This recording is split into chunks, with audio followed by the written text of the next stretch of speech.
الرحمن الرحيم كسر وهذا هنفذ سبورت channel برنامج جاره وعاو كسب سن حلك بوتلاند يعقبها وكوب وبصوا هري برنامجك وعاو إذا وضح أنا جو عبد القادر علي تحف وسجارح وحالنا عفر سماده هيا عبد الغفار هنفذ برنامجك وحى مرتنا وجوه عاوي معلم محمد إسماعيل عناية معلنك كوحدة معلم عبد القادر محمد نيو معلنك كوحدة ورسيد قروي معلم كريس اسمه عثمان صلاة معلنك كوحدة FC بوساسو قدوميه هورد حريرك كبدا عقد بنتلان عبد الشكور الله waxay kala joogan meelo kala duwan oo Soomaaliya iyo dibadda ah barnaamijku caaway waxaan si fiican uga wareysanaynaa doodeena ku saabsan tahay xulka Puntland iyo sababihii keenay inuu ka soo haro koobka ama tartanka maamulada Soomaaliya isagoo lagu yaqaanay inuu meel fiican gaaro ama kamid ahaa kooxaha ugu adag koobka qaybgala marna qaaday marna final ka tagay su'aasha hore oo aan rabo in aan dhammaan martida barnaamijka aan weydiiyo waxa weeye in xulka Puntland uu ka haray koobka tartanka maamulada Soomaaliya ee caasimada ka socda waxaan ku bilaabayaa macallin Maxamed Ismaaciil Cunaaye kooxda FC Bari Boosaaso dhamaan way salaaman yihiin xubnaha ka qayb galaya doodan si gaar ah waxaan salaamayaa gudoomiyaha hore xiriirka Cabdishakuur Alaale saaxiibkay ah oo nin wax badan ka soo qabtay Puntland ah ixtiraamna aan u hayo dhalinyarada kale iyo macallimiinta saaxiibadaya guud ahaan waa salaamaya su'aasha haddaan ku soo dhawaado maxay tahay sababta uu sida degdeg ah ugu soo haray maamul goboleedka Puntland anigu soo koobaya saddex qodob oo kaliya baan isleeyahay arrintaas sababtay qodobka koowaad waxa weeye diyaar garow la'aan anigu ku baraarugsanayn maamulka Puntland inta soo socda kuma ay baraarugsanayn qorshahan ugu meelmi jirin waxaana ka dareemi kartaa wax tartama laga qaban 2016 baa ugu dambeysay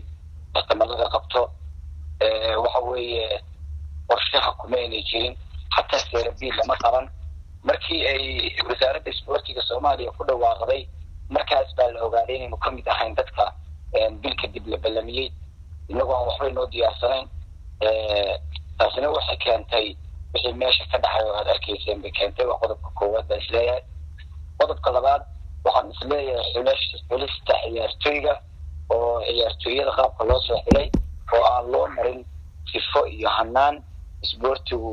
uu leeyahay aan loo marin waxa weeye isboortiga Puntland ilaa 2016 oo ninkaan inta ku jira meesha Cabdishakuur iyo dadka oo macna laha ay ka shaqeynayeen isboortiga waqtigaas wixii ka dambeeyay waxa weeye wax gacanta ku hayay macallimiinta heerka koowaad baa ciyaartooyga intooda badan gacanta ku hayay oo iyaguna isxilqaamayaal aan cidina wax ugu qabin marka laga reebo meelo fara ku tirisa waxa weeye waxay ahayd in macallimiintaas loo yeero aniga sidii ila ahayd waxay in ciyaartooy macallimiinta loo yeero waxna laga weydiiyo war xageebi inta ka jirta maadaama inta hawada ka maqnayn war ciyaartooy hadariya wadanka ugu fiican ciyaartooyga soo kordhay maxaa inoo diyaar ah maxaa xaaladdan ka gudbi karnaa maxaynu ka qeybgeli karnaa taasna way dhixin group iyo mudooyina kan waxa weeye saqafka sare ee ciyaaraha Puntland iyo ku shobleynayay baa meel isla galay waxa weeye war iyo wacaalna ma aynay hayn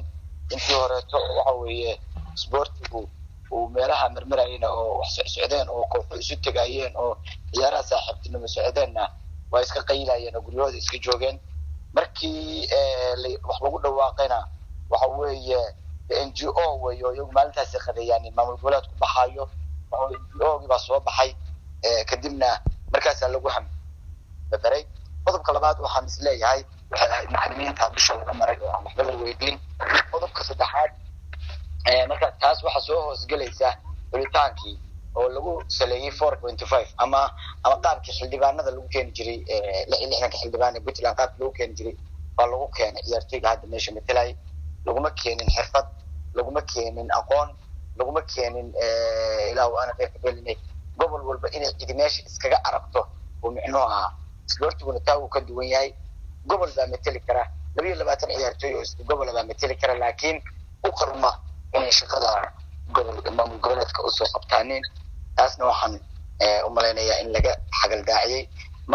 maaha hadalkaygu inaan ciyaartoyga meesha leeyahay uma qalmaan laakiin waxa weeye qaabka loo maray baa khaldanaa waxaana tusaale waxaa inoo ku filan maamul goboleedka Puntland ciyaaro 3 abo hadda soo dheelay gudaha khadka daafaca dhexe hal ciyaartoy baa waa u soo gudbaynaa Cunaaye waa mahadsan tahay 3 qodob oo muhiim ah ayaa taabatay waxaan siinayaa macallin Cabdulqaadir Maxamed macallinka kooxda FC horseed maxaad is leedahay adigu ama kaga duwan tahay ama ku raacsan tahay macallin Cunaaye 3 qodob uu taabtay adoo soo koobaya jawaabtaada الله الرحمن الرحيم أرتد منتي والسلام يا وعلى السلام عليكم ورحمة الله صاحبي بدوي هرو حرف بدعك الله لنا سقاس وسلام يا حسن سوق تسباشي لي أبو سباشي نويديسي وعنتي نشا كلي كلك والله قوي سلطان الله قرو لكن يمد وحقوات حيلا هو ماشي كرير فديو ama laga xulay baan joogay goob joog ka ahay oo inta badan wax baan ka warhayay aad iyo aad anu kulay taaban maayo kuna noqon maayo qaabkii loo soo xulay niimada waxa weeye ciyaartoydii la diyaarinayay qaabkii la rabay in loo diyaariyo inaan loo diyaarin oo ahayd xagga kulishka ama tababarka inaysan tababar fiican aysan qaadan training fiican aysan helin qodobka ugu muhiimsan qodobka weeye iyo macallinkii oo mataqaana aan lahayn gudbin oo dawa ku jirta umaleynaya qaabkay ku soo hareen saan filayo macallinka hadii la magacaabay waxa muhiim ah in macallin labaad lala magacaabo macallin saddexaadna lala magacaabo tababarihii koowaad baa la magacaabay iyo tababarihii tababarka inuusan helin la taliyo fiican ama tababar ku-xigeen fiican inuusan helin oo wax badan kala qabta ama mataqaana kala diyaariya ama mataqaana xulkii garoonka la geliya marka anu waxaan aaminsanahay dhalinyarada meesha joogta abid intii meesha la geeyay in ahayn dhalinyarada ugu fiicnaysan aaminsanahay dhalinyaro u qalanta in xulka ay matalaan ciyaartoy fiican ah laakiin isku xirnaan la'aan iyo tababar la'aan baa qaaday iyo inagoo waqtigii uu inagu yaraa dhalinyaradan xulkii xilliga lagu dhawaaqo fuluskooda ama magacyadooda iyo waqtiga tababarka ay qaateen iyo goboladii kale intii diyaar garoobayeen wax aad u kala fog weeye marka inaysan helin waqti ku filan dhalinyaradu oo iskula qabsadaan iskulana jaan qaadaan marka tan ugu muhiimsan waxa weeye isfaham darro dhalinyarada haysata iyo macallin la'aan ku dhacday xulka Puntland oo ah macallinkii iyo mataqaana oo sameeysan waay shax fiican iyo waqtigii loo baahnaa in mataqaana wax laga bedelo salfarsada ama mataqaana hadii 45 daqiiqo hore inuu akhriyo ciyaarta 45 daqiiqo damane tobanka ugu horeeya uu rabo waqtigeeda ku haboon inuu mataqaana ciyaartoyda bedelka ku haboon uu bedelo kan ku haboon uu soo galiyo marka xagga macallinka oo ay ka haysata faan darro weyn oo macallinnimada uu ku cusub yahay intuu ku jireen koobneed tababar macallinnimada iyo ciyaartoydii oo diyaar garowgoodu aad u yaraa iyo intaas horta ugu muhiimsaneed qodobka labaad haddaan ku xigto waxa weeye 2016 markay qaadayeen xulkii Puntland koobka ugu horeeyay maamul goboleedyada waa looga intii lagu diyaariyay waqti kooban baa lagu diyaariyay laakiin waxa ka caawiyay waxa ugu muhiimsanaa waxay ahaayeen ciyaartoy istaansan oo mataqaana hal koox u badan baa u badneed qadka dhexe aan qaldanayn 4 nin oo qadka dhexe ka ciyaaray 3 nin kamid ah isku kooxaha isku kubad yaqaan isku kubadooduna isfahantaneed iyo ninka weerarka oo afka hor ka ciyaaray ومحسن yahay macallin Cabdulqaadir Barcelona haddana waxaan siinayaa isla su'aashan weydiinayaa macallinka kooxda FC Bosaso Idris ku soo dhawow maxaa la qabtaa labada macallin oo kale ama kaga duwanta aad baa u mahadsan tahay Hanfada Production iyo dhammaan mas'uuliyiinta kale oo halkan ku jira oo ugu horeeyo alaale معلم محمد إسماعيل معلم أبو قادر دمان حمنا كلو كتير برنامج كان barnaamijkan waa barnaamij waqti loo baahnaa yimi runtii waqti ay ku habboonaydna maxaan ku rahdaa su-aalihiisu ay maaragtay xaadir inoo yihiin haddii aan u laabto su-aasha aad iga weydiisay maxaa sababay in maaragtay xulku uu waqti earlier uu kusoo haro meelo aan looga baran iyo waxay tahay caqabada ugu weyn macallimiintii iga horreeyey baa runtii ku nuxnuxsaday oo ku taagtaagsaday abreso ah oo ugu weyn waxaan qabaa inay tahay tartan la'aan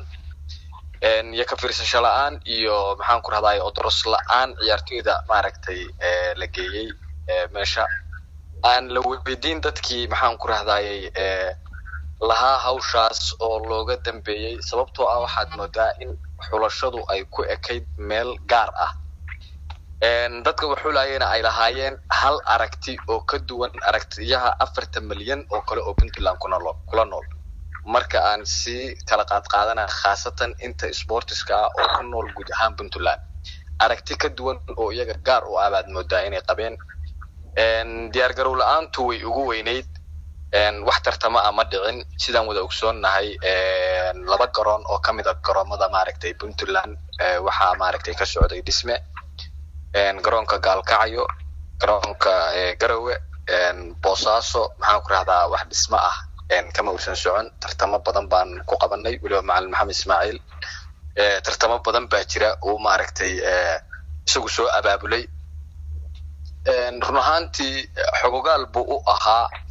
ciyaartoyda iyo maxaan ku rahdaa meel walba ay joogaan xiriir baa ka dhaxaya sababtoo ah waa macallin anigana sidoo kale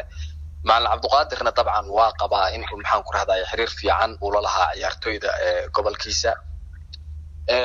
run ahaantii waxaan maaragtay aan ku taageerayaa hadalkii uu ka dhawaajiyay ninka la yiraahdo macallin Maxamed Ismaaciil Cunaaye oo ahaa in ay dadkii ku habboonaa in la warsado ama la yiraahdo war maxayn sameynaa yeen la tagnaa yaa inna matali kara dadkii loogu talagalay in la weydiyo oo ahaa macallimiinta kooxaha maxaan ku rahdaay sagaalka kooxood oo Puntland in maaragtay la dul maray oo si gaar ah maxaan ku rahdaa wax loo xushay haddii aan u soo noqdo maxaan ku rahdaa tan kale oo uu Cabduqaadir hadeer isaguna cabiray aan isleeyahay uu ka boobay معلم إبراهيم خلر ومعلن احترام وين وهايو طبعا انت بدن ما قبع عيارتويدا إن وكسو حشي إساقا فلسفة ديسا وحان قبا إن محان كرهداي هاب قيبسي عيارتويدا لغسو حولي وحانا ترى عدين إن حتى صفكا جلايا قرونكا سيدا أي حكتو نغسو غاريسو أود قيبسي أي أهيد oo qof walba oo labo ama saddex u gacanta soo qabanayay waa waxa weeyaan waa dhaliilaha ugu waaweyn ama caqabadaha ugu waaweyn oo halkan waqtigan maaragtay ku soo reebay ama dhigay xulka Puntland oo meel aan looga baran yaani ku haray haddii aan hadalkayga soo kufiyo aan isku soo wado duube waxa weeyaan habacsanaanta ugu ballaaran meesha ay ka jirto وحريرك كبدا عكتا بنتلان يا وزارة الشقة شقالها دلنيرة عيارها وحن أجنها إن سفي عن لو ديرجالية دلنيرة مركي أي بحيان سكست على لوسو بالبلاء قارق اللوسو كلي هذا إن أن حنكر هذا أيسن قنين تدكي ماشى تجي حنكر هذا ترتميال نبأ إن أجيين وحن تام عركتي أن كوجدين يا وحويه waxaa jira dhiirigelintii uu madaxweynuhu siiyay dhalinyaradan in ay intooda badan ay xoog saareen in ay nin walba u saami ku yeesho dhiirigelin marka aan leeyahay waxaa jirta dhaqaale waxaa jira uu madaxweynuhu ku sii daray dhalinyarada tagaysay markay waqtiga ay safrayeen dhaqaalahaas oo ahaa mid loo kala tartamayay iyo sidee loo helaa iyo maaragtay la kala boobayay haddii ay wasaaradda tahay haddii ay xirko badda cagta tahay taa waxaa ku garanaysaa waxaa jira boosas muhiim ahaa oo xulkuna muhiim u ahaa in ay raacaan oo ay shakhsiyaad kale oo gaar ah ay ku baxeen example hadda sida uu sheegay ninka la yiraahdo macallin Cabduqaadir macallinka waxaa muhiim ah in ay laba macallin oo kale ay weheliyaan ugu yaraan ilaa 4 macallin laakiin markay ugu yartahay 3 macallin hal macallin baa loo xulay oo xirku badda cagta Puntland ku soo xusay warqadii ay maaragtay macallimiinta ku magacaabayeen wuxuu ahaa macallin Jabro ahaa macallin Jabra ومعلنك توابرك طبعا سيدا إنه وكسونا ولا برسنا هاي مجرين معلنك معلن عاوية أما أولا تشي لسا ما ينكره أما محام كره هذاي